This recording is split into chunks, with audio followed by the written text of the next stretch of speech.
con los temas que hemos estado revisando, ya le subí todo lo que hemos revisado últimamente. Le subí las capturas, bueno, lo que vendría siendo sí, vaya, disculpen, las grabaciones de las últimas clases, así mismo como los apuntes que vienen incluidos ya en el Classroom, disculpen. Y pues bueno, les pido también que hagan ejercicios de la guía. Desafortunadamente he andado corto, un poco corto de tiempo para yo seleccionar los ejercicios. Entonces, pues bueno, con la explicación que les he dado y asimismo apoyándose del tema de los videos, pueden como que resolver ese tipo de ejercicios. Bien, vamos a continuar con el tema de hoy. El día de hoy tenemos que revisar, la clase pasada nos quedamos en medidas de tendencia central. En esta clase tenemos que revisar la última medida que nos faltó, que fue la moda. La moda se parece un poco a lo que hemos visto de las frecuencias. La moda eh, se obtiene,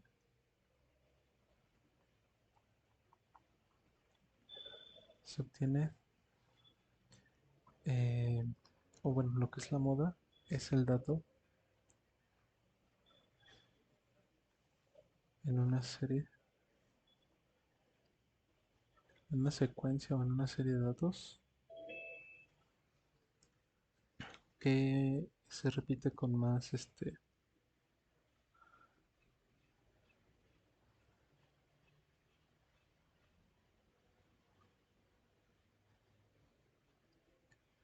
ahora sí, que se repite es el dato en una secuencia de datos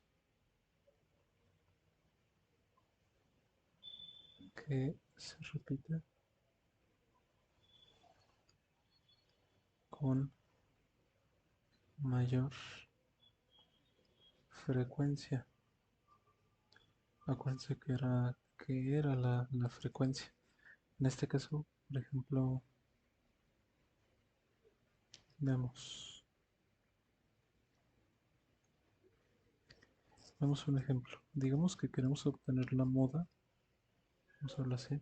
Vamos a ver un pequeño ejercicio. Obtén la moda. Obtén la moda de los siguientes datos. Entonces, bueno, para obtener la moda, eh, por ejemplo, si vaya para obtener la moda de una serie de datos, sobre todo, digamos,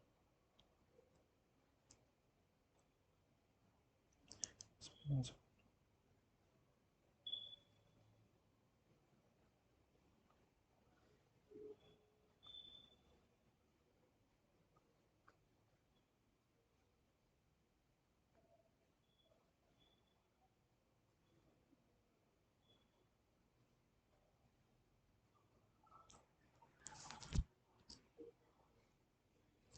ajá, digamos de estos datos de aquí, que sean 5 7 6 4 7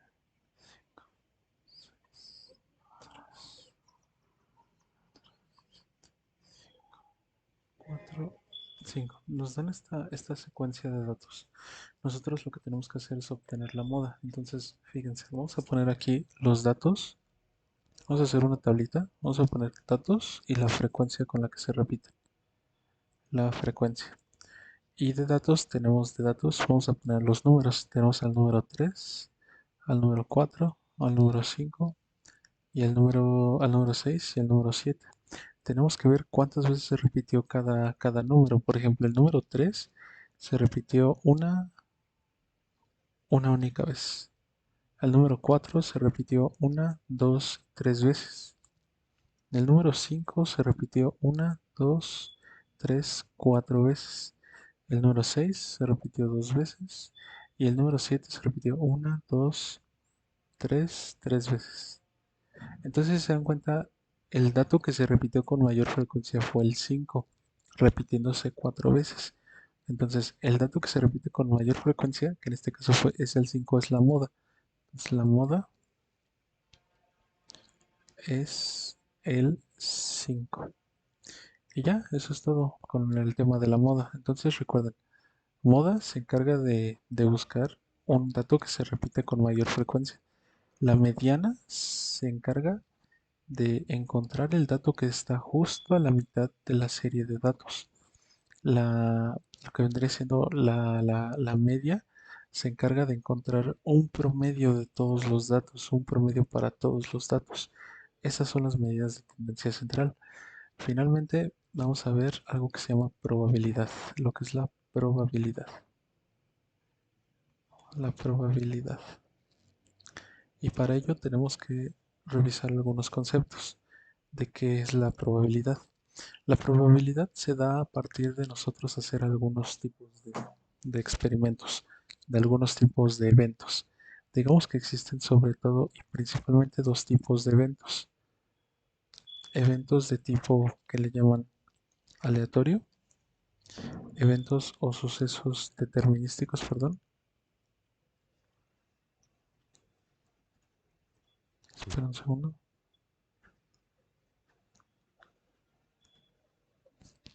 Eventos o sucesos determinísticos. Estos eventos, lo que ocurre aquí con estos eventos es que se conoce el resultado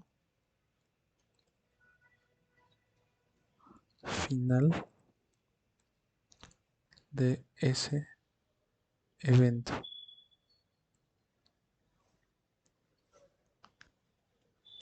Digamos un ejemplo. Por ejemplo, tirar una pelota al suelo.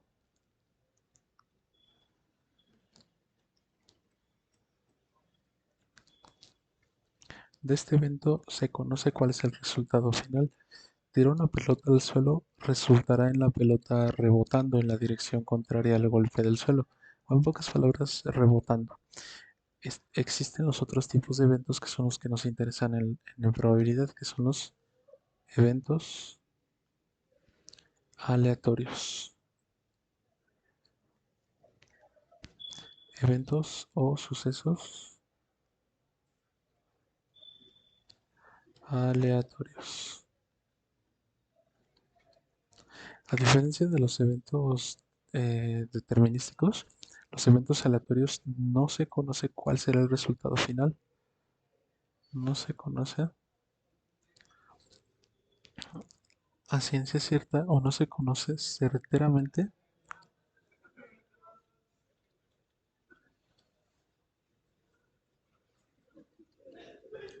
o con certeza, no se conoce con certeza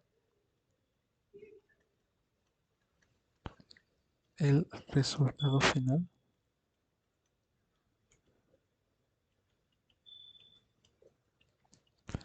de ese evento. ¿Cómo es esto? Por ejemplo, tenemos aquí muchísimos ejemplos. Por ejemplo, tirar dos dados.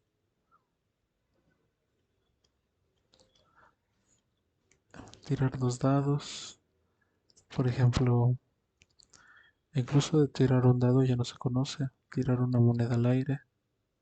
Tirar una moneda al aire. Tenemos otro evento que se podría ser apostar a un equipo ganador.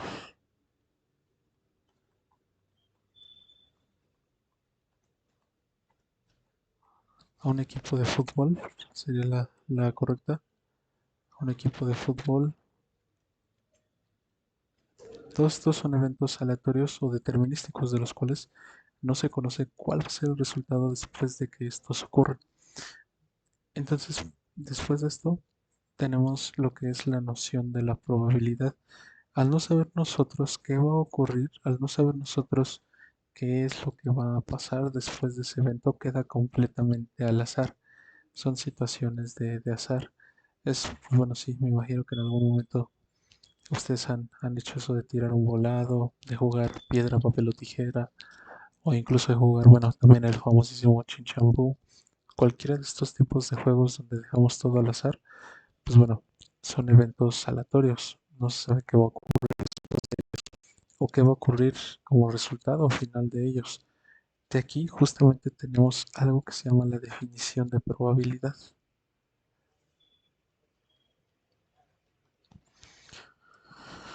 La definición de probabilidad.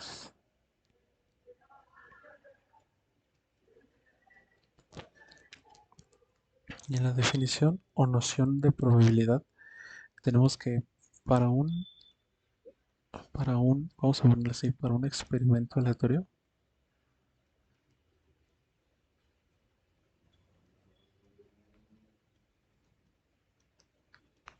para un experimento aleatorio, mmm, con infinitas, bueno, digamos así, con un número de resultados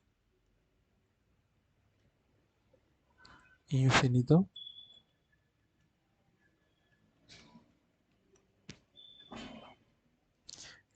digamos así que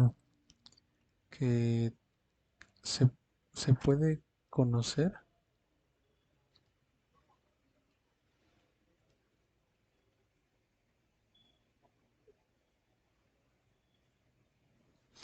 o bueno, digámoslo así, se puede,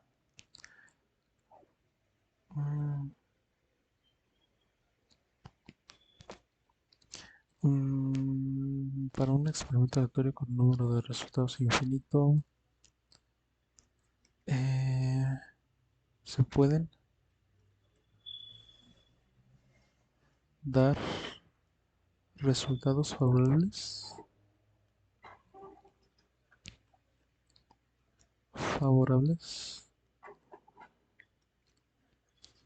contra toda, contra la cantidad total de resultados. Total de resultados. ¿Cómo es esto? Fíjense. ¿Cómo es este tipo de cuestiones? Eh, Vamos a definir algunas cosas que se van a ocupar aquí y vamos a decir que A es el evento, lo que vendría siendo el evento, y vamos a tener para este evento un número de resultados posibles, de resultados que a nosotros nos importan, o sea que son favorables, y un número de resultados posibles.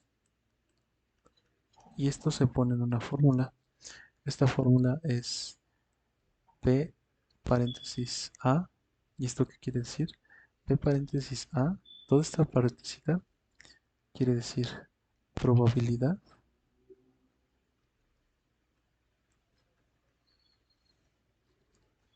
de que ocurra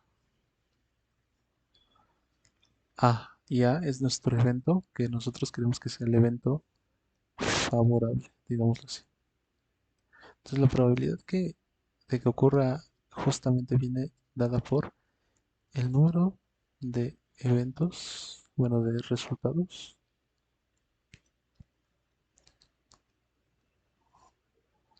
favorables. Voy a recorrer esto un poquito.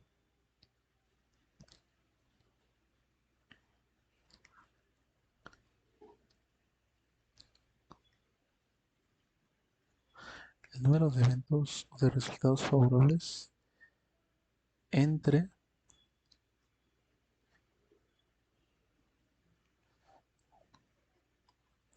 todo esto entre el número de eventos, perdón, de resultados posibles. ¿Cómo sería esto? Vamos a pensar justamente cómo son los eventos favorables y los eventos posibles. A mí me gusta verlo con algunos ejemplos que precisamente son del juego perdón, de lo que viene en la guía. Yo les voy a enseñar a hacer, les voy a explicar el que viene allí en la guía para que, pues bueno, si más adelante quieren, o vamos a verlo así. Vamos a ver un ejemplo de probabilidad. Vamos a ver el primer ejemplo. Vamos a calcular cuál es la probabilidad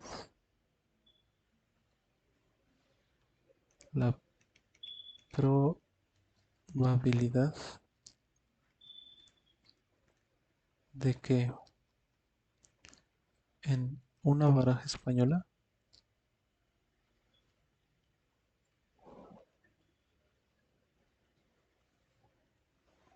al seleccionar una carta al azar,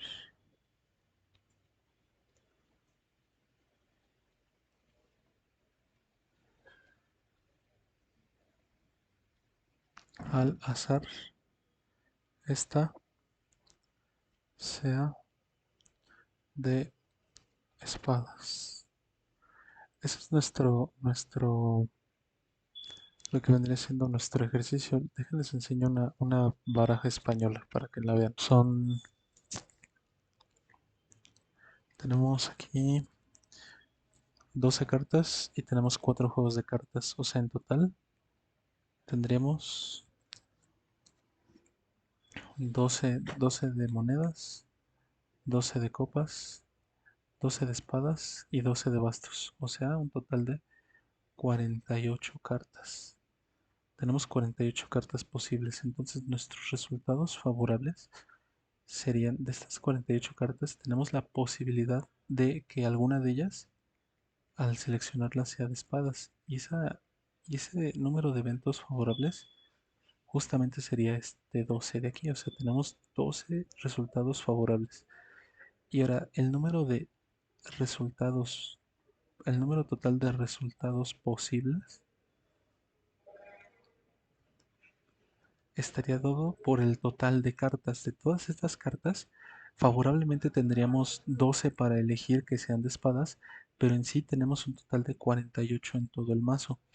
Entonces, fíjense, vamos a calcular la probabilidad. La probabilidad que ocurra A está dada por el número de resultados favorables. Acuérdense siempre de eso. El número de resultados favorables, favorables entre, todo esto entre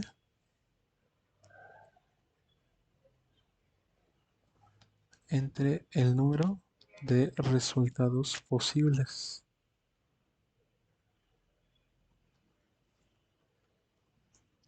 Y esto será igual a 12 entre 48. Bien, a pesar de que nos dé esto, tenemos que obtener un número en decimales. ¿Cuál sería este número en decimales? Tendremos que ir simplificando esta fracción. Yo veo que ambos son divisibles entre 3. ¿Por qué? Porque 2 más 1 es 3, 4 más 8 es 12, pero 12 más 1 es 3. O sea, a final de cuentas son múltiplos de 3. 12 entre 3 a 4. 48 entre 3 a 16. Ahora puedo simplificar más esto. ¿Cómo simplifico más esto? Ambos son múltiplos de 2 o también ambos son múltiplos de 4. Entonces 4 entre 4 a 1. 16 entre 4 a 4. Resolvemos esta fracción de aquí que sería 4, bueno, 1 entre 4. Y aquí sería 0. 0 por 4, 0 para 1 es 1. Se baja el 0. Se pone un puntito. 4 por 2 es 8. Para 10 son 2 y se baja un 0. 4 por 5 son 20. Para 20 son 0. Entonces la probabilidad de sacar una carta y que ésta sea de espadas es de 0.25. Aquí vamos a poner una nota adicional. Esta nota adicional es que también el resultado puede venir en porcentajes. Nota adicional. El resultado puede venir o no en porcentaje. Por lo que para obtener el porcentaje,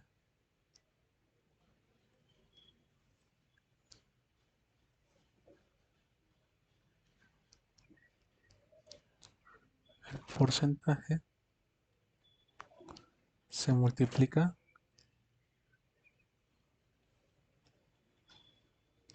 al decimal obtenido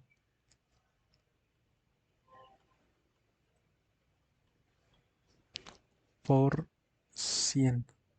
Entonces, si nosotros quisiéramos la probabilidad en porcentaje, multiplicamos 0.25 por 100%, y este es igual a, aquí les doy un tip. Cuando tengan una división, perdón, una multiplicación en decimales, por ejemplo, en esto que es un múltiplo de 10, estos dos ceros solamente son los lugares que se recorre este puntito.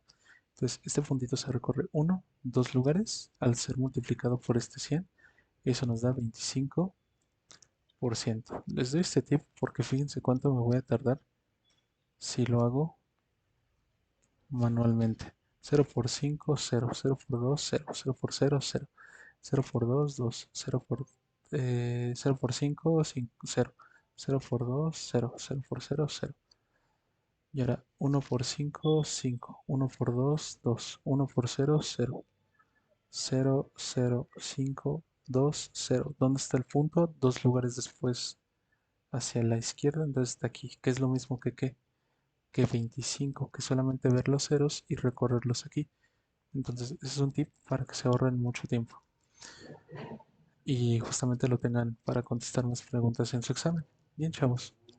De aquí nos falta revisar algunos otros problemas. Estos otros problemas que vamos a ver de probabilidad, vamos a ver uno más. Por ejemplo, digamos que eh, vamos a verlo así. Lo voy a poner, es de los ejercicios que vienen propuestos en la guía, pero la verdad, de este tipo de ejercicios, el problema es que muchas veces en el examen vienen de este tipo. Fíjense, les voy a enseñar cómo se resuelve. En una bolsa de color negro se han metido 7 canicas rojas, 9 canicas azules y 4 canicas verdes. ¿Cuál es la probabilidad de que al sacar una de estas canicas, esta sea roja?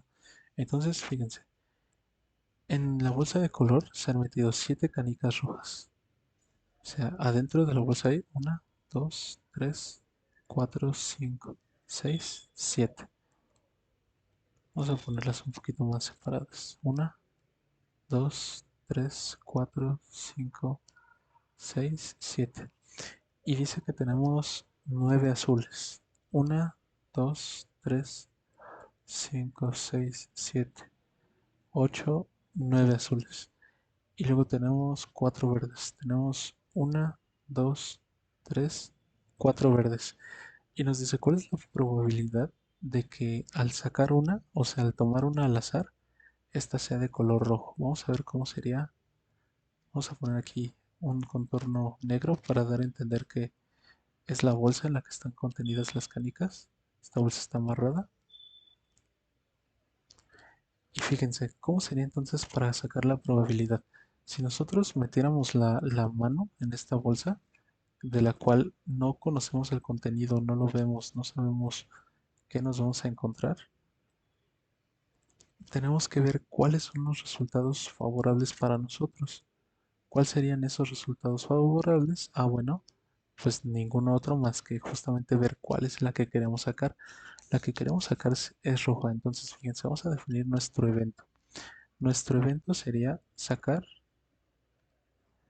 una canica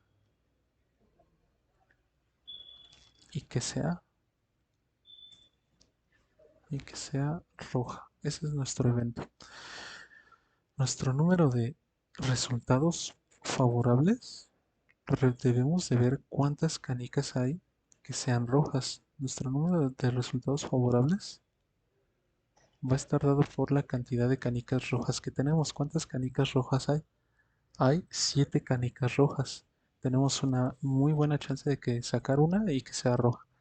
¿Cuál es el número de resultados posibles?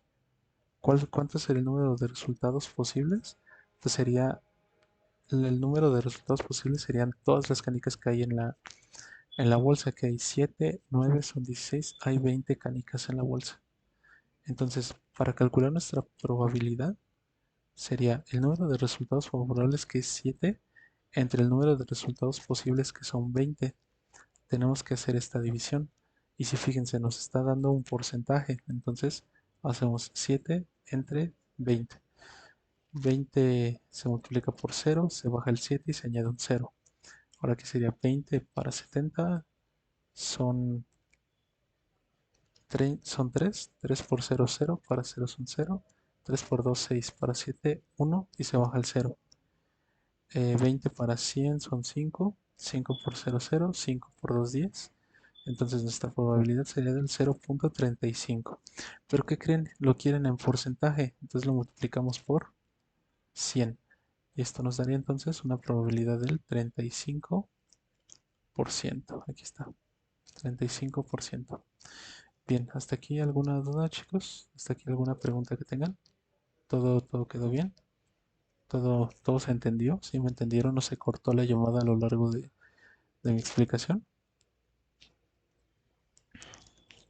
Espero que no se haya cortado. Bien, ahora tenemos que, ok, por favor díganme.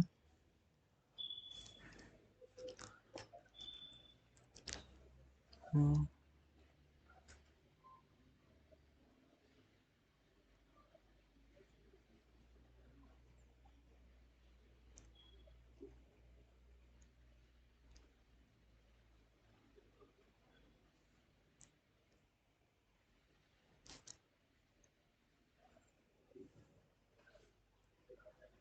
ok, gracias. Bien, de la clase pasada, en lo que nos habíamos quedado de física, habíamos alcanzado a ver algunas cosas. Hoy vamos a continuar viendo bueno, en un momento más vamos a empezar a ver la parte de física. Entonces, mientras vamos a continuar con algo de matemáticas.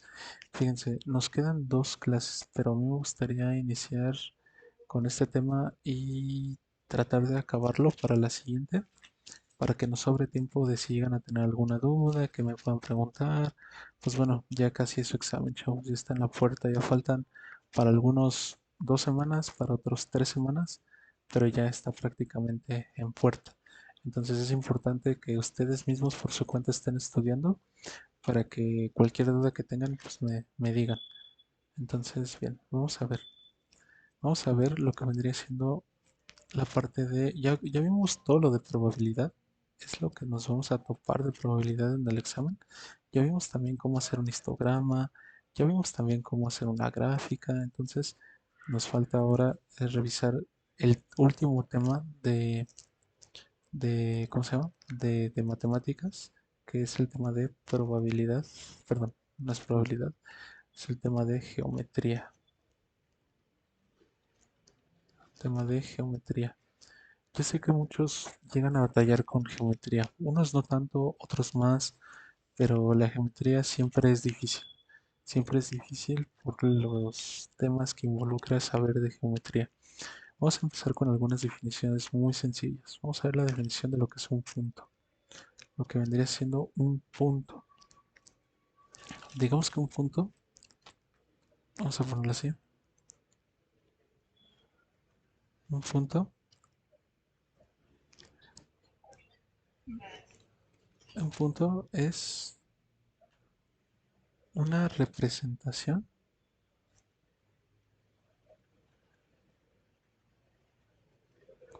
de posición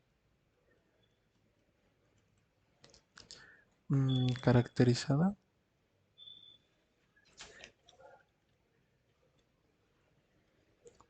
por un, vaya la redundancia, por un círculo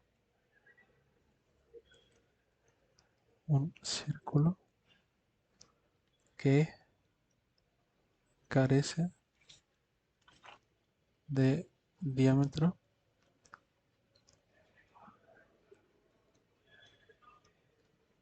y es infinitamente pequeño.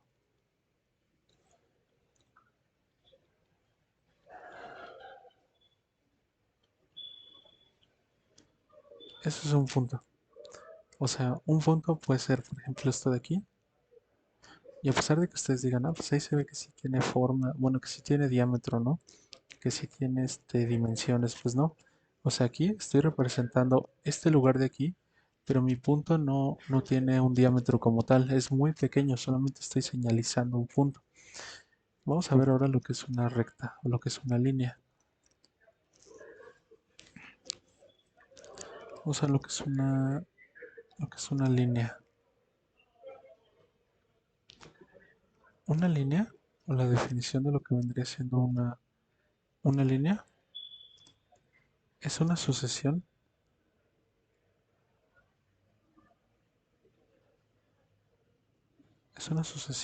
de puntos, es una sucesión de puntos infinita.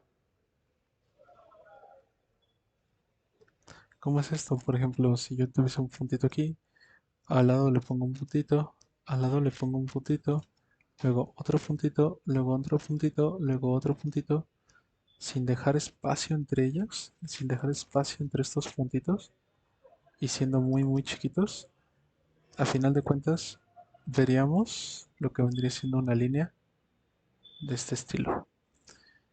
Ahora bien, ¿qué es por ejemplo, hay líneas y hay líneas rectas? Hay lo que es la línea y lo que es la línea recta.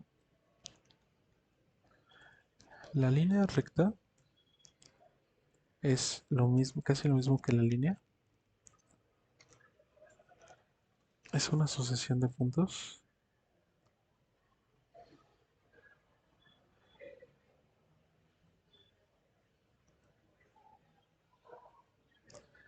que se extiende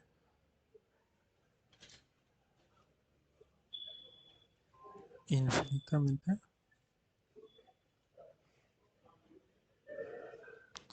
infinitamente en dos sentidos. Eso es una línea recta. Y esta no tiene principio. A lo mejor de primeras les cuesta un poquito de trabajo entender esto, pero esta línea recta no tiene principio ni fin. La línea recta no tiene principio ni fin. O sea, yo puedo poner así esta línea que va a ir desde acá y se va a salir, y esta línea no tiene ni principio ni fin. A pesar de que aquí se ve un poquito, no tiene principio ni fin. Se extiende infinitamente. Esa es una línea recta. Vamos a ver lo que es una semirrecta o segmento de línea. Segmenta, seg, perdón, segmento de recta o semirrecta. Lo que es una recta o también llamada semirrecta.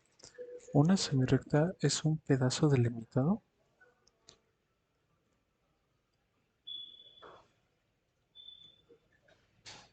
Es un pedazo delimitado de una línea recta. Eso es una semirrecta. Un extremo de la recta, un extremo de la semirrecta, o sea, serían los extremos de la semirrecta. Esta sí tiene principio y fin. Los extremos de la semirrecta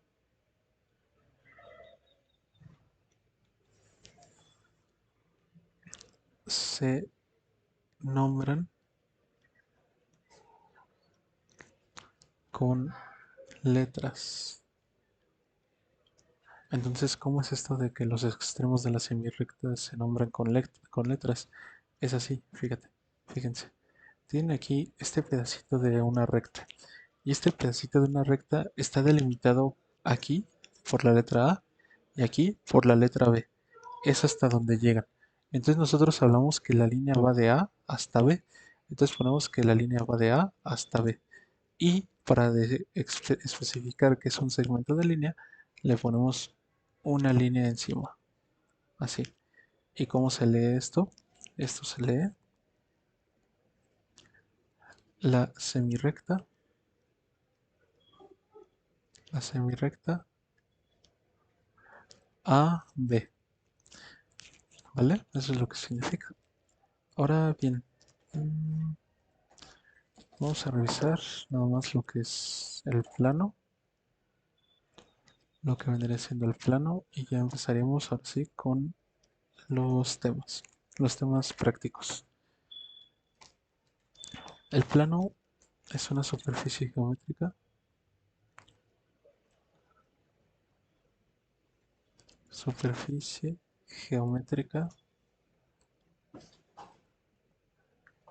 geométrica bidimensional. Superficie geométrica bidimensional. Y, y tiene puntos que son infinitos, puntos infinitos, y asimismo, y rectas infinitas. Eso es un plano. El plano que conocemos es ¿cuál? El plano cartesiano. Es el que utilizamos siempre, el que vamos a estar utilizando. Bien, entonces ya con esto ya podemos pasar al tema, bueno, a ver una cosita más, que son los ángulos.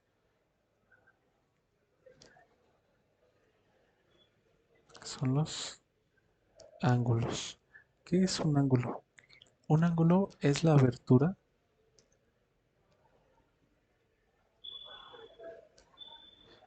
entre dos semirrectas.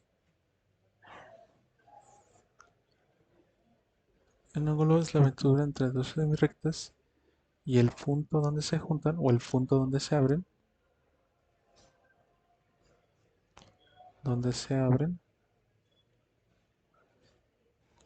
recibe el nombre de vértice. ¿Vale? Entonces, bien, vemos, por ejemplo, que hay un ángulo que se forma gracias a dos semirrectas. Aquí, aquí tenemos una apertura entre dos semirrectas y como son semirrectas llevan nombres. Esta semirrecta que va de aquí a acá se le va a dar el nombre de A O. Y luego esta otra semirrecta que va de O hasta acá va de O a B. Y esta apertura que se forma aquí es la apertura de un ángulo. Este de aquí es el ángulo. Hay varias formas de escribir un ángulo. Vamos a ver justamente sus elementos de este ángulo. ¿Cómo son esos elementos? Tenemos el elemento O. Esto de aquí no es un cero, es una O. Esta O es el punto donde se tocan, que es el vértice. Tenemos el segmento que va de A a O. El segmento que va de A O es algo que se le llama el lado inicial del ángulo. Y el otro lado, que es el lado que va de O a B, es el lado final del ángulo, ¿vale? Esos son los ángulos. También se representan de estas otras formas. Vamos a poner aquí una pequeña notita. Esta pequeña notita va a ser que los ángulos pueden representarse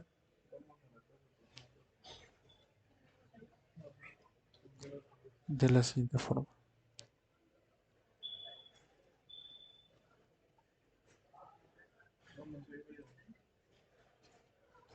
Se escribe el vértice con las semirrectas que lo forman, o sea, las semirrectas A o B.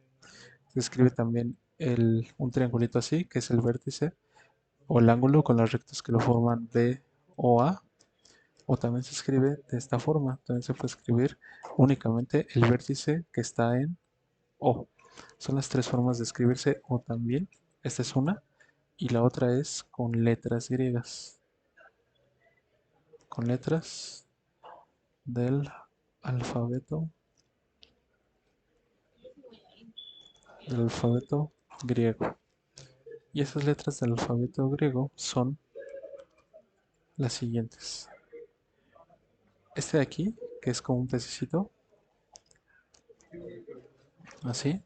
Esta letra se llama alfa. Tenemos esta otra letra así que es como una B, pero un poquito más estilizada. Esta letra se llama beta. Tenemos esta otra que es una cosita como así, así. Y esta letra no es un 8, es una letra griega, se llama delta. Tenemos otras letras que son, por ejemplo, una cosita que está así, esta letrita que está así, y esta letrita se llama gamma. Y tenemos otras letritas, por ejemplo, esta letrita así, que es prácticamente un circulito con una pancita, con un cinturón. Este circulito con un cinturón se llama, así se escribe y así se llama, teta. Y bien, esas son las formas en las que pueden escribirse los ángulos, en las que pueden representarse. Hasta aquí por la parte, bueno, nos vamos a avanzar un poquito en matemáticas, ya nada más no me voy a quedar a medias con la explicación. Vamos a quedarnos hasta aquí con matemáticas. Hoy alcanzamos a ver todo esto. Para la siguiente clase acabaríamos con esto, yo creo. Para las siguientes dos clases vamos a acabar con esto. Y, ok, déjenme revisar rápidamente el calendario y ustedes dense 5 minutos para respirar. No se me, no se me ha cortado el internet, hasta aquí me han entendido bien, hasta aquí se han sentido bien, no ha habido mayor problema. Si entendieron todo lo de los ángulos, todo lo de las rectas, semirrectas y eso, me escucharon alrededor de toda la clase. Bueno, no de toda la clase, sino de este pedazo de clase a partir de que me di cuenta de que el internet estaba fatal.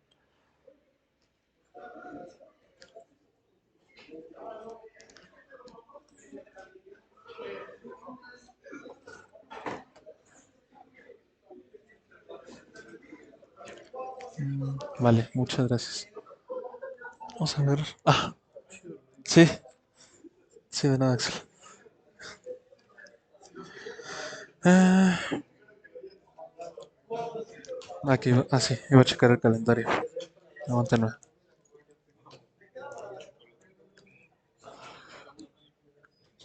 Mm, ok, hoy estamos a lunes 29 de mayo. Sí, nos quedan dos clases. Sí, yo creo que la siguiente clase, en esta clase igual vamos a adelantarle hasta la mitad de lo que vendría siendo el temario de física. Y para la siguiente, pues ya estaríamos resolviendo nada más lo último que quedó de dudas. Si tienen o si batallan con algunos ejercicios, con algunos problemas, lo estaríamos revisando, ¿vale? Entonces vamos a empezar con la parte de física. Nos vemos, Axel. Bye. Vamos a revisar la parte de física. La parte de física. Bien, hasta ahora, ¿qué les ha parecido física? Sí, sí, sí la han entendido bien. Han tenido algunos problemas. De física, yo lo que he visto que viene en el Comiteps, y pónganse a repasar mucho de lo que, bueno, sobre todo de las explicaciones y ejemplos que les he dado, porque en algunas, bueno, más bien tienen muchas preguntas que son demasiado teóricas, o sea, que requieren de saberse las leyes, de saberse los enunciados, de saberse los temas. Entonces, física en el Comipens, la verdad, sí viene bastante, bastante denso. Por eso, igual de física les pregunto si tienen alguna duda, sobre todo de teoría, sobre todo de leyes. Le entienden bien a las leyes de Newton. Apenas revisé una guía donde vienen precisamente ejemplos y hay que asociarlos con la ley de Newton correspondiente. ¿Ok? Entonces, aguántame un segundo.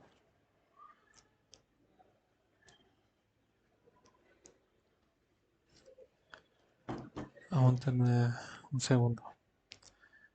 Aguántame un segundo, aguántame un segundo. Bien, miren, yo ocupo que mucho que bueno, que lean, que repasen los temas, porque pues les comento en el conference sí van a venir varias preguntas teóricas. Creo que bueno, les van a dar un examen de prueba para que hagan y luego les van a hacer, o sea, ya les dieron el examen así como el de diagnóstico, creo, no sé la verdad, no sé bien cómo lo estén manejando, pero creo que sí les van a hacer un examen, no quiero inventar nada, la verdad no confío mucho en mis palabras, pero espero yo que sí les puedan hacer un examen diagnóstico para que se midan ustedes mismos cómo andan. Sobre todo les digo, en física son preguntas demasiado teóricas, demasiado acerca de las leyes, demasiado acerca de los enunciados, demasiado acerca de todas esas cuestiones. Bien, para ya no marearlos más con el tema de física, nos vamos a ir derechito a lo último que nos quedamos. Lo último que nos quedamos habíamos revisado justamente cómo se traspasa, bueno, las formas de conducción del calor. No vimos justamente cómo se da la temperatura. Bueno, cómo es qué es la temperatura, qué son las mediciones o las escalas de temperatura y cómo hacer conversiones. Ah, no, sí, sí lo vimos. Esto sí, sí lo estuvimos revisando. Nos quedamos hasta este tema de calor. Y bien,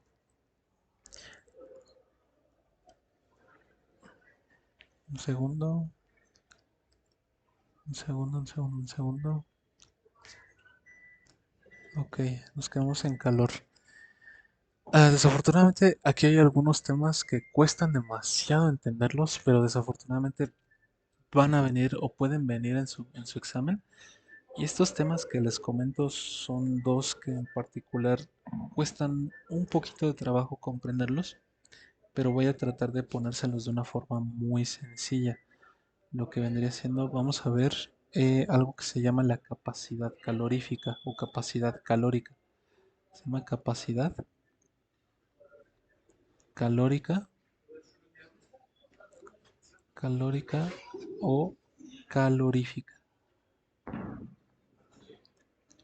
Esta capacidad calórica se refiere o lo que explica la capacidad calórica en física eh, es prácticamente, l- vamos a definirlo así, es la razón entre la cantidad de calor que recibe un cuerpo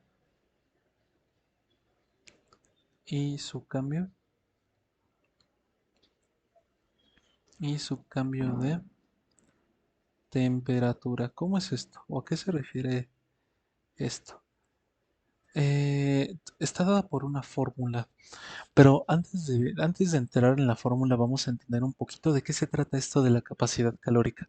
Esto tiene mucho que ver con el tema de los materiales que les llaman conductores. Materiales conductores o materiales conductivos también algunos le llegan a llamar. Si se dan cuenta, por ejemplo, qué pasa cuando se calienta la madera. O sea, qué pasa cuando ustedes la madera le ponen algo caliente encima. No sé si les ha pasado, a mí me pasó mucho que mi mamá tenía su mesa de madera y yo llegaba con mi sartén y lo ponía en la mesa y me llovía un trancazo, ¿no? Y me decía, no, pongas eso en la mesa porque se quema. Y yo pues ya con el trancazo decía, pero pues ¿cómo, no? Si es madera, es sólida, ¿qué está pasando? Pues bueno, ese tipo de fenómenos los explica la capacidad calórica. Fíjense, la madera al momento de entrar en contacto con el sartén está más caliente que la madera. ¿Qué va a pasar? Acuérdense, se va a transferir el calor de la sartén a la madera. Pero ¿qué creen? La madera se calienta demasiado, o sea, cuando recibe calor, se calienta demasiado y ¿qué creen?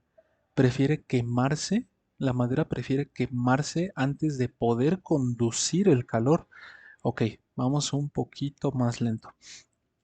Hagamos estos experimentos en nuestra cabeza, chicos.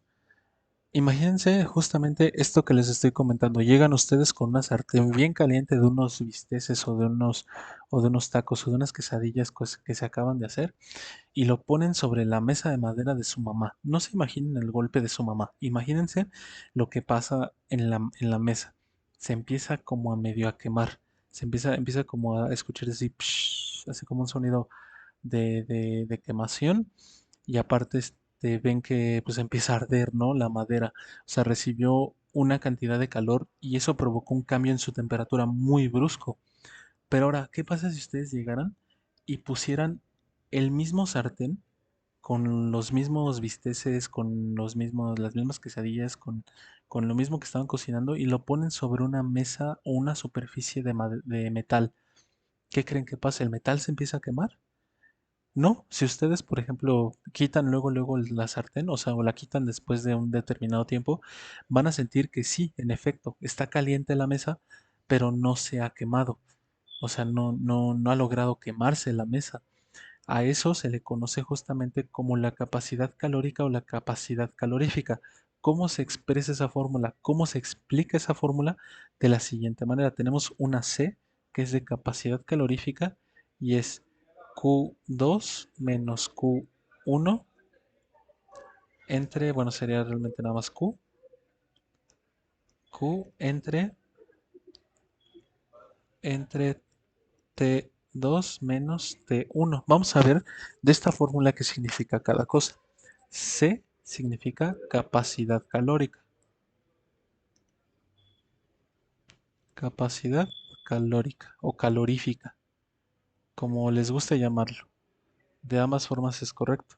La capacidad calorífica está dada en las siguientes unidades. Está dada en las unidades calorías, sobre grado Celsius, o también está dada por joules entre kelvins, o joules por cada kelvin. El cambio en la temperatura, que es, bueno, que T2 es temperatura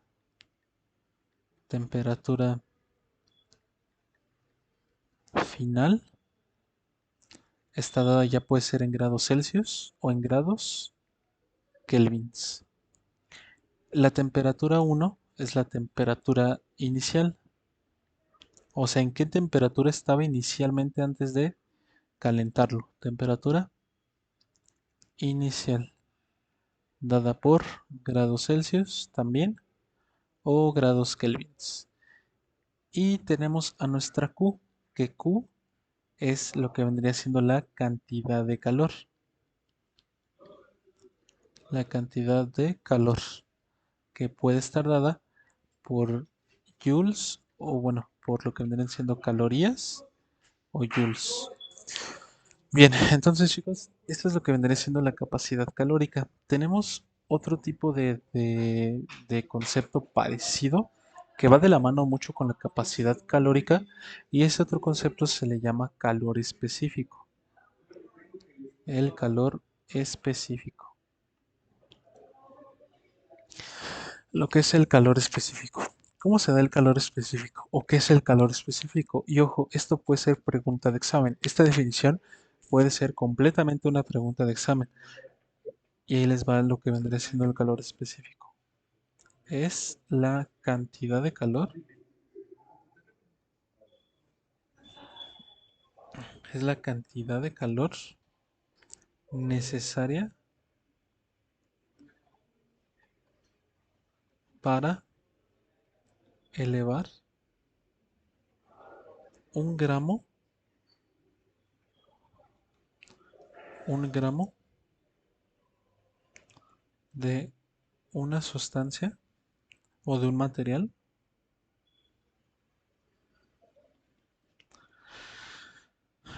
en 1 grado Celsius. ¿Cómo es esto? ¿O a qué se refiere esto? Por ejemplo, si ustedes, por ejemplo, quieren calentar, digámoslo así, quieren calentar para hacerse un café, y ponen, hay mucha gente que le gusta hacerse su café en el microondas, hay otras muchas personas que les gusta poner el agua en el pocillo, hay muchas otras personas que toman café de cafetera, pero bueno, a final de cuentas el principio viene siendo el mismo. Buscamos calentar, buscamos elevar la temperatura de algo. Por ejemplo, igual cuando nosotros, no sé, queremos calentar la sopa, tenemos dos formas. Calentamos la sopa o en el microondas o en la estufa, ¿no? En la olla directamente. Entonces, justamente ese calor específico es lo que se tarda o lo que tiene, el calor que tiene que absorber para poder empezar a calentarse. ¿Cómo es esto? Pongamos otro ejemplo. Si ustedes, por ejemplo, en la mañana, alrededor de las 10 de la mañana, imagínense que tienen algún objeto de metal, no sé, una lámina, un barrote, lo que sea, al sol. Si se dan cuenta y si ustedes tienen algo de plástico al sol, si ustedes tocan lo de plástico van a darse cuenta de que rápido empieza como a derretirse o a hacerse chistoso. Pero el metal, si se dan cuenta, no le pasa eso. O sea, el metal lo tocas y empieza a ponerse caliente. A lo mejor para las 10 de la mañana, cuando pega el sol, ya está un poquito tibio y el plástico ya está como chicloso o así. De eso se trata justamente esto que se le llama el calor específico.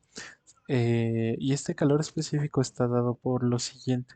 Vamos a poner una C y una E, que CE significa calor específico y va a ser la masa de lo que querramos elevar, porque pues bueno, sabemos que estamos midiendo unidades de masa al decir gramos, por la temperatura 2 menos la temperatura 1 y todo esto divide, divide, ay, perdonen, divide a lo que vendría siendo Q, que Q es el calor aplicado o la cantidad de calor. Entonces vamos desglosando esta fórmula por partes. Q es cantidad de calor. Q es la cantidad de calor y está dada en calorías o está dada también en joules. Tenemos a lo que vendrían siendo estas mismas dos, temperatura 2 y temperatura 1, que es temperatura final y que es temperatura inicial.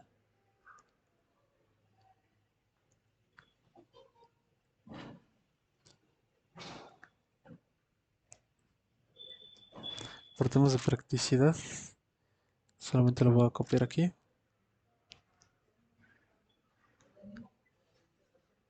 Y finalmente tenemos a lo que vendría siendo C y E. O sea, M sería justamente la masa de lo que se quiere calentar. Y esta ya saben que está dada en gramos o en kilogramos. Y finalmente tenemos lo que vendría siendo CE. Que CE, como ya lo mencioné, es calor específico. Se le llama calor específico por lo mismo. Es la cantidad de calor específicamente necesaria para ese objeto para que empiece a calentarse. Entonces esto sería, las unidades son caloría entre gramo por grado Celsius. Estas son las unidades. Y bien, eh, después de esto vamos a ver algunas preguntas que son teóricas y vamos a tratar de entenderlas. Las preguntas que son teóricas de este estilo, aguanta un segundo, está bastante como bueno para practicar y que empiecen a poner a prueba sus habilidades. Aquí tenemos, vamos a poner a los datos que nos está dando el problema. Vamos a leer el problema y con eso extraer esos datos. ¿Qué cantidad de calor se requiere para calentar 200 gramos de aluminio? Ok, nos detenemos hasta ahí. Nos están preguntando que la masa es de 200 gramos.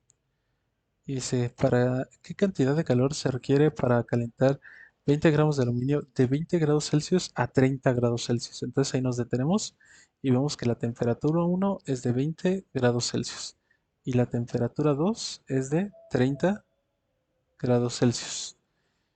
Y luego nos dice, considera que calor específico es igual a 0.217 calorías sobre gramo por grado Celsius. Bien, ¿qué fórmula vamos a utilizar? Ok, vamos a utilizar precisamente esta que hemos estado viendo del calor específico, la fórmula. La fórmula que vamos a ocupar está dada por calor específico es igual a cantidad de calor entre la masa por temperatura 2 menos temperatura 1. Y bien, de aquí, fíjense, nos están preguntando conocemos calor específico, conocemos masa, conocemos la temperatura 2, conocemos la temperatura 1. ¿A quién no conocemos? Q es a quien no conocemos. Y eso es lo que nos están preguntando. Nos están preguntando cantidad de calor. Nos están preguntando por esta Q. Tenemos que despejar a la cantidad de calor de aquí. ¿Cómo haríamos eso? Fíjense. Vamos a ver la fórmula. Todo esto que está aquí abajito, abajo de la Q, para dejarla sola, está dividiendo. Tenemos que pasar todo esto que está dividiendo, porque todo esto es lo que divide, del otro lado, ¿de qué forma? Multiplicando. Muy bien. Entonces vamos a poner a Q, que se va a quedar solita, es igual a calor específico por la masa por la temperatura 2 menos la temperatura 1. Y de aquí vamos a hacer una sustitución y hacer nuestras operaciones. Nuestras sustituciones y nuestras operaciones nos quedaría cantidad de calor es igual a calor específico, que el calor específico es de 0.217. Vamos a poner las unidades calorías sobre gramo por grado Celsius. Por la masa, ¿de cuánto es la masa? De 200 gramos. Por lo que vendrían siendo la temperatura 2, que es de 30 grados Celsius, menos la temperatura 1, que es de 20 grados Celsius. Y de aquí vamos a tener entonces que Q va a ser igual a 0.217. Lo voy a reescribir tal cual porque voy a resolver esta operación de aquí. Gramo por calorías por 200 gramos por B30 menos 20, 10 grados Celsius. Y esta Q es igual entonces a, fíjense, vamos a multiplicar primero 20 por 10 y eso me va a dar 2000. 0.217 calorías sobre gramo por grado Celsius por 2000 gramos por grado Celsius.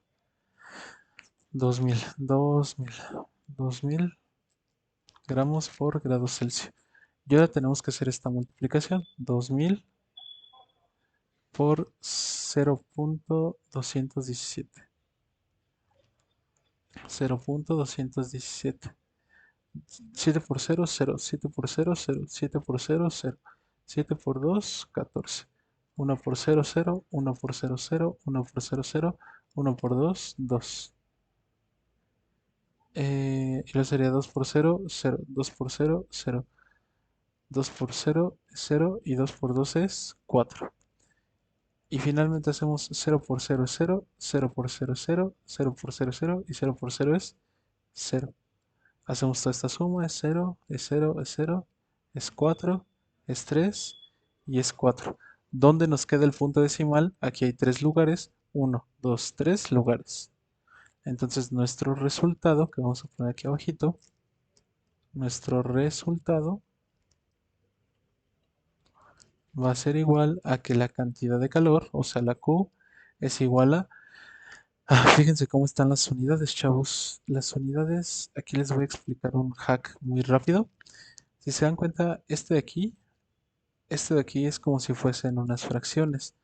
Entonces, si tenemos estas fracciones como si fuesen letritas, como si fuese una división de monomios, tenemos a las calorías por grados Celsius que multiplica a los gramos por los grados Celsius.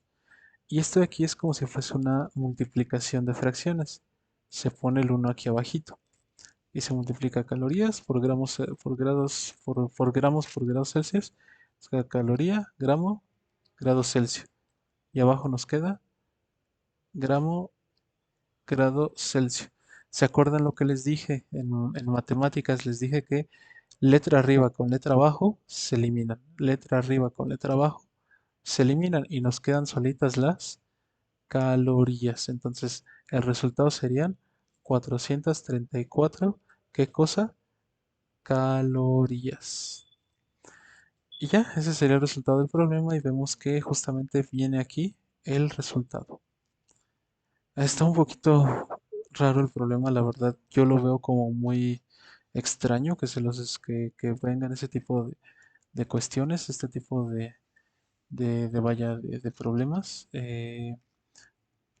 Si en su secundaria, pues bueno, no han tenido la oportunidad o no tuvieron la oportunidad como de revisarlas tan a fondo, este tipo de cosas pues cuesta un poquito entenderlas de primeras, pero bueno, creo que no, yo creo que ustedes pueden, yo la verdad creo que ustedes pueden entenderlo sin mucho tema. Yo confío en ustedes. Vamos a ver algunos otros temas. Vamos a ver algo que se llama el modelo de partículas y la presión. Ese es otro tema. Se llama el modelo de partículas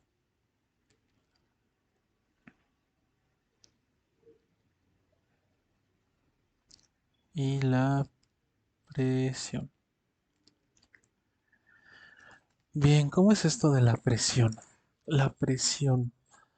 La presión también tiene una fórmula, también es parte de entender lo de física, pero más que nada para comprender la presión, vamos a tener lo siguiente. Vamos a definir lo que es la presión. La presión.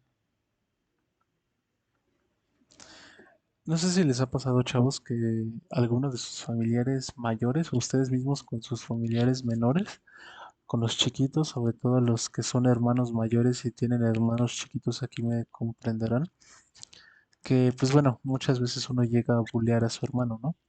Le llega a dar de coscorrones, le llega a dar de zapes, pero entre eso también está que están bien tranquilos durmiendo y llega uno y dice, planchita, y se avienta sobre ellos y ellos dicen, no, me estás aplastando y empiezan ahí a quejarse, ¿no?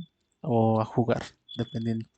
Pero si se dan cuenta, ustedes están aplastando o en dado caso sus hermanos mayores o en dado caso algún otro manchado, los está aplastando, dicen, me van a romper, dice, ustedes nos gritan, ¿no? Así como de, ay no, me rompen todos los huesos, ay no, se siente bien feo, ya quítate, no puedo respirar.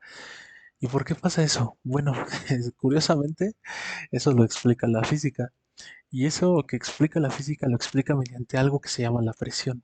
Lo que ustedes sienten cuando los están aplastando o cuando están aplastando a alguien por hacerle planchita es precisamente esto de la presión. ¿Cómo se da la presión? ¿O cómo se define la presión? Digamos que la presión es, vamos a poner la definición fea de la física, pero así es esto. Es la fuerza que se aplica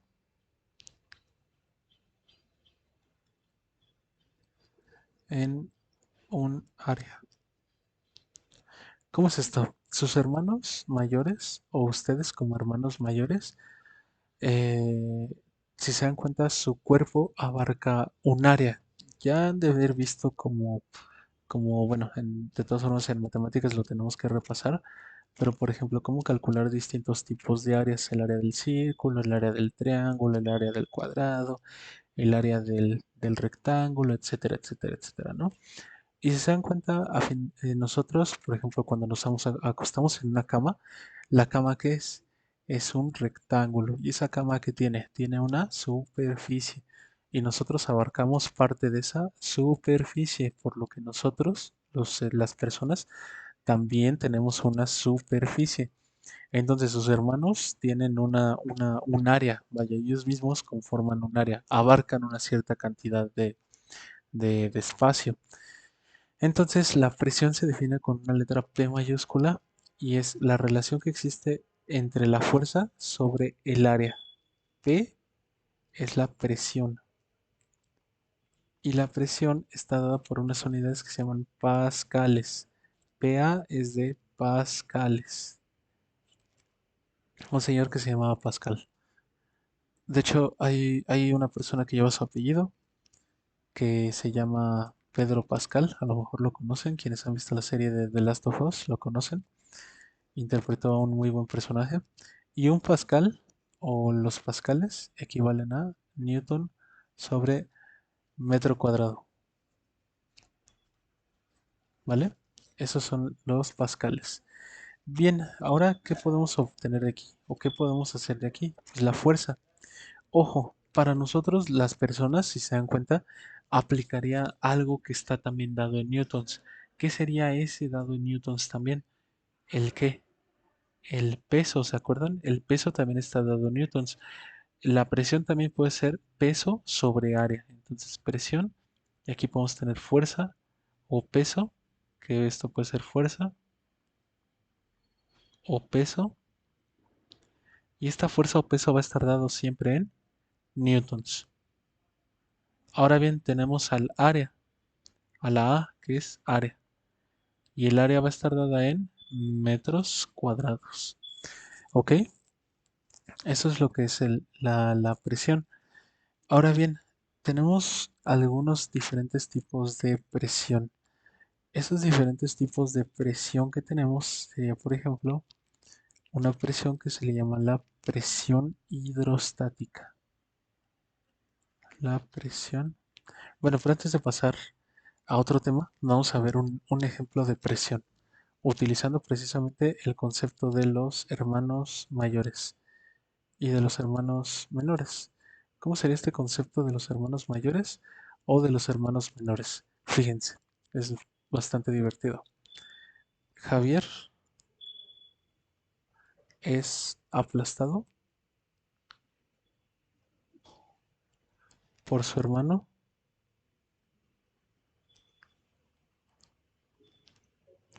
cuya masa,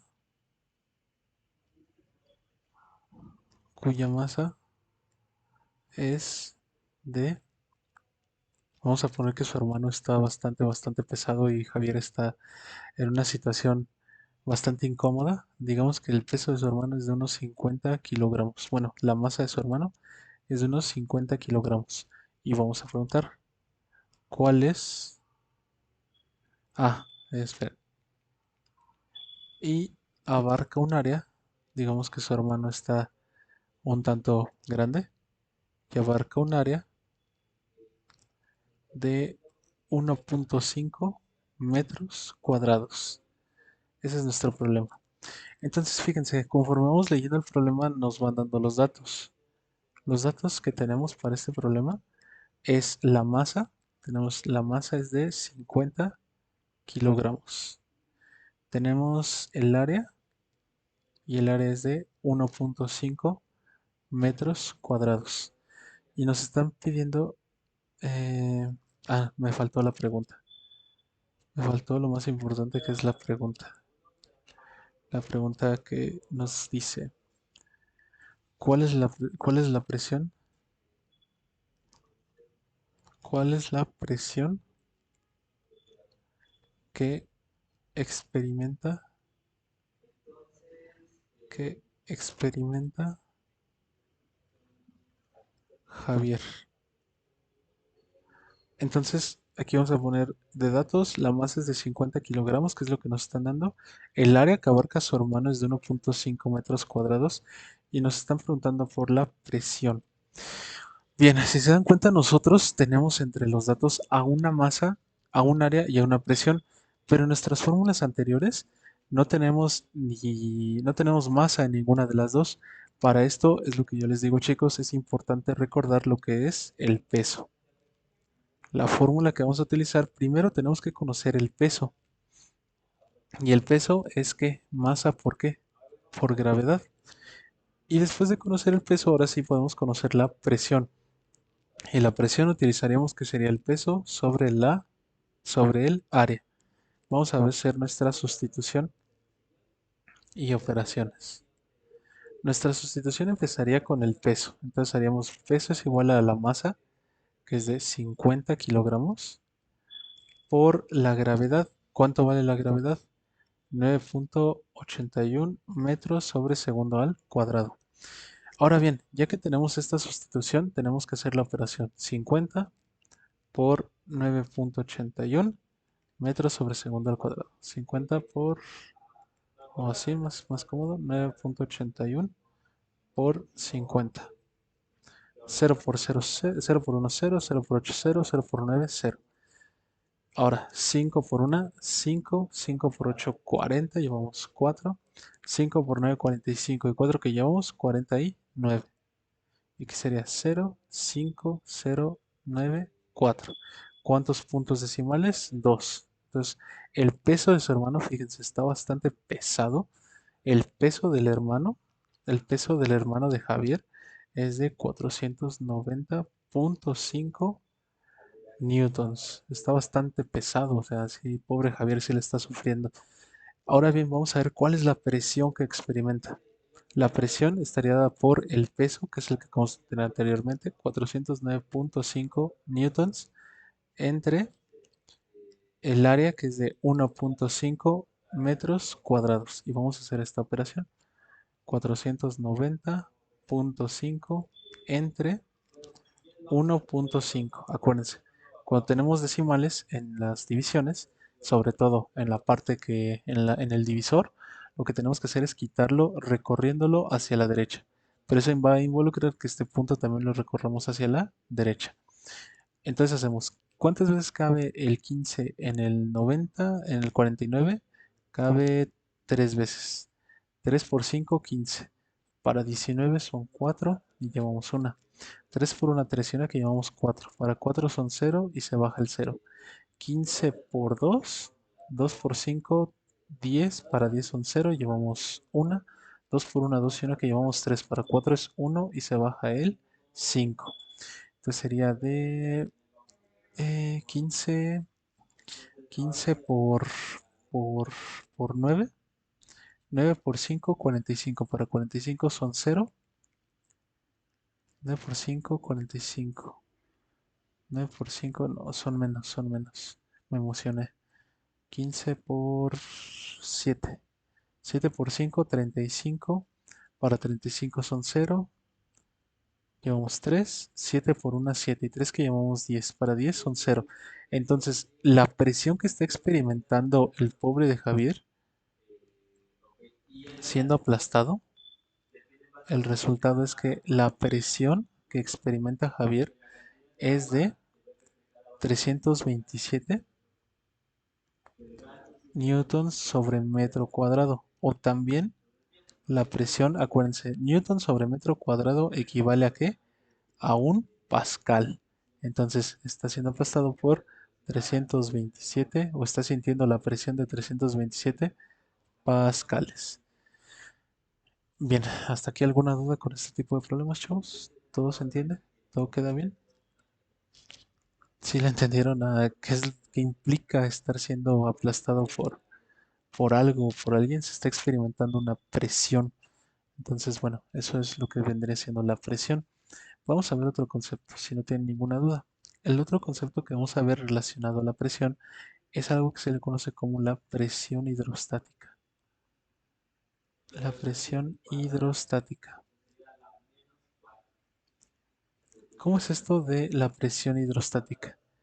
Digamos que la presión hidrostática, vamos a ver primero la definición fea de física y luego hablamos sobre la definición divertida. Es la presión que ejerce, vamos a ponerlo así, es la presión que ejerce un líquido en las paredes de su recipiente.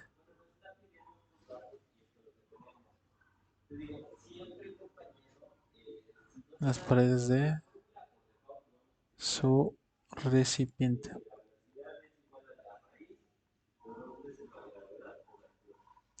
Depende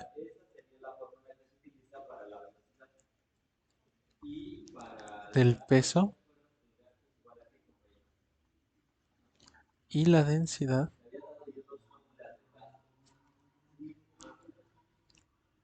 del fluido o del líquido. Esa es la definición fea. La definición divertida es la siguiente. Ahí les va. ¿Cómo sería la definición divertida? Eh, la siguiente, bueno, el siguiente ejemplo lo explica. ¿Alguna vez han ido a un balneario y se han metido en la alberca de 3 metros? Espero que la mayoría sepa nadar. Este, eh, Cuando nosotros nos metemos a una alberca y nos vamos, por ejemplo, a una que tiene fosa de clavados y nos vamos hasta el fondo de la fosa de clavados, vamos a empezar a sentir algo muy chistoso. Eso que empezamos a sentir es que se nos tapan los oídos y como que se nos quieren salir los ojos.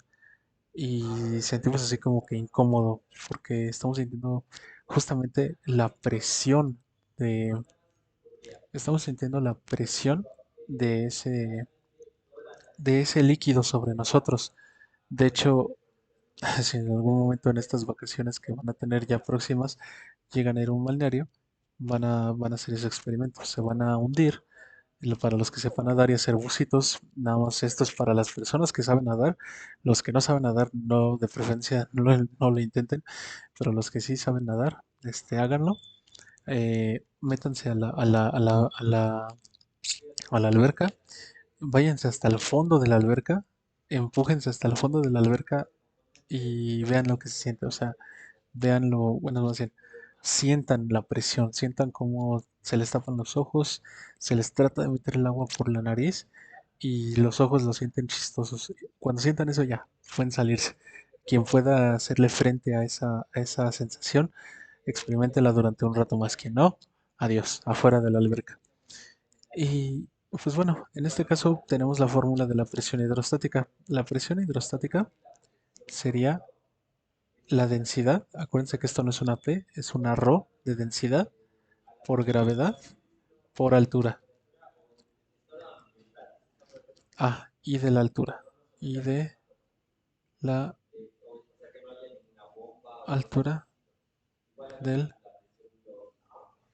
recipiente.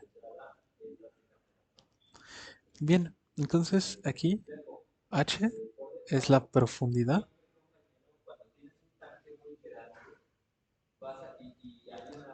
que está dada en metros o en centímetros. La G es la gravedad, que ya sabemos cuánto vale, 9.81 metros sobre segundo al cuadrado. Rho es la densidad y la densidad está dada en kilogramos sobre centímetros, perdón, kilogramos sobre metros cúbicos y,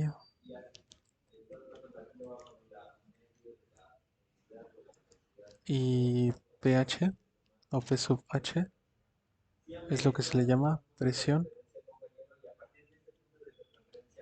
hidrostática,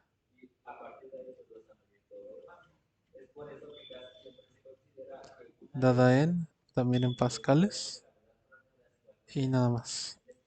Bien, chavos, esto sería la presión hidrostática. Entonces les voy a poner aquí un pequeño dibujito que sería ρ por gravedad por altura. Y aquí tendremos nuestro recipiente.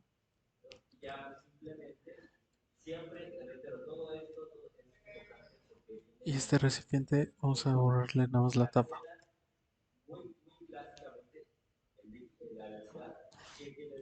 Aquí está el agua.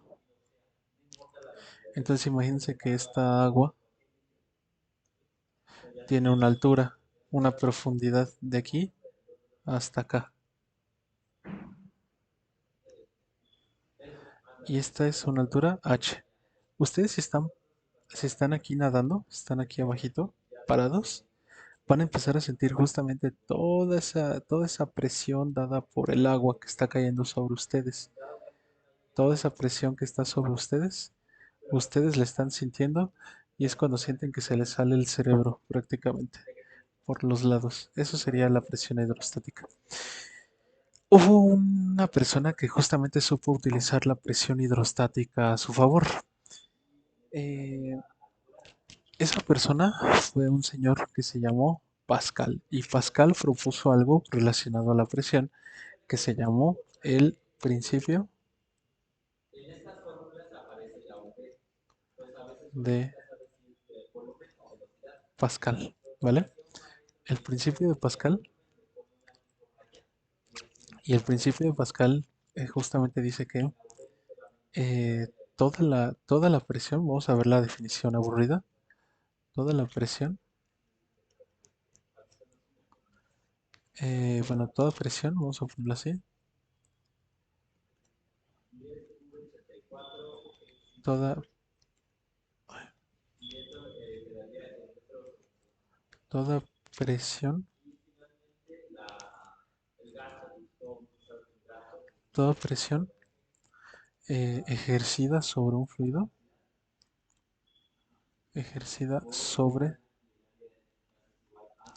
un fluido,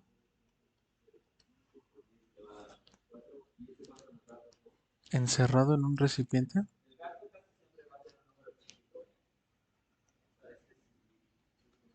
encerrado en un recipiente,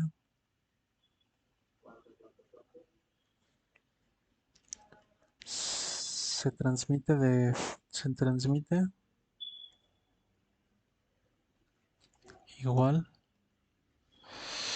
en todas las paredes del recipiente. Eso es lo que explica el principio del Pascal. Todas las paredes del recipiente.